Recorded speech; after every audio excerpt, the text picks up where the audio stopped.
ప్రస్తుతం మనతో పాటు మంత్రి కోమటిరెడ్డి వెంకటరెడ్డి ఉన్నారు. ఒకసారి మాట్లాడదాం. అమలు కాని హామీలు ఇచ్చినట్టు నరేంద్ర మోడీ గారు వరంగల్ గడ్డ మీద ఎట్లా వస్తారు మంత్రి గారు? ఆయన అమలయ్యే హామీ ఇచ్చిండా? 15 లక్షల అకౌంట్ వేస్తున్నాడు, వేసిండా?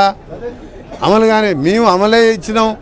జీరో బిల్లు, కరెంటు బిల్లు లేదు, బస్సులో ఫ్రీ చేసినాం, 500 గ్యాస్ సిలిండర్ ఇస్తున్నాం.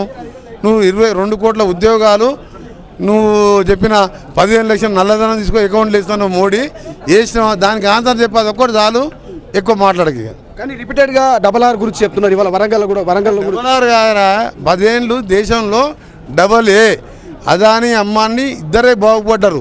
అది AA. మేము వచ్చే 3 నెలలు నువ్వు 1వ తారీఖు జీతాలు ఇవ్వకపోతే మేము కష్టపడి పైసా జమ చేసి 1వ తారీఖు ఉద్యోగుల జీతాలు ఇస్తున్నాం, పెన్షన్లు ఇస్తున్నాం, జీరో కరెంటు బిల్లు ఇస్తున్నాం. మా గురించి మాట్లాడే హక్కు లేదు. మీరు చూడండి, 12 నుంచి 14 సీట్లు ఇక్కడ గెలవబోతున్నాం. బీఆర్ఎస్కు ఎక్కడ కూడా డిపాజిట్ రాదు.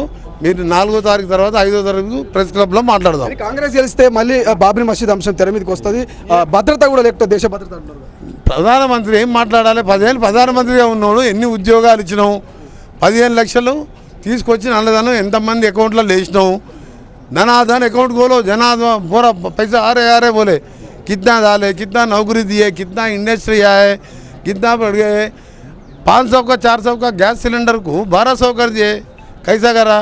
इंटरनेशनल मार्केट में जो उसका कम हो रहे, वो डीजल पेट्रोल का कम होना इधर रेट कई को बढ़ा रहे.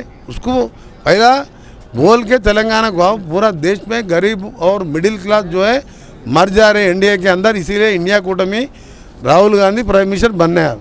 Thank you so much. ఇది మొత్తం మీద సో ప్రధానమంత్రిగా చేయాల్సిన వ్యాఖ్యలు ఇవి కావు, కేవలం అభివృద్ధి గురించి చెప్పాలి, అభివృద్ధి గురించి చెప్పి ఓట్లు అడగాలి. కానీ ఇటువంటి వ్యాఖ్యలు చేయదంటూ కూడా మంత్రి కోమటిరెడ్డి కామెంట్ చేసినటువంటి పరిస్థితి. చూద్దాం ఆఫ్టర్ పార్లమెంట్ ఎన్నికల తర్వాత ఏం జరగబోతుంది. ఇప్పటికే రాష్ట్ర రాజకీయాలు కూడా వేడెక్కాయి. కేవలం 3 రోజులు మాత్రమే, 4 రోజులు మాత్రమే సమయం ఉంది. ఇటు ప్రచారానికి కావచ్చు, పోలింగ్ కావచ్చు.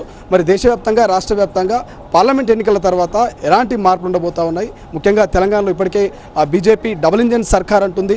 అటువైపు బీఆర్ఎస్ కూడా ఏ క్షణమైన ప్రభుత్వం కూలిపోవచ్చు. చాలామంది ఎమ్మెల్యేలు మాకు టచ్లో ఉన్నారంటూ కూడా మాజీ ముఖ్యమంత్రి చేసిన కామెంట్స్ కావచ్చు.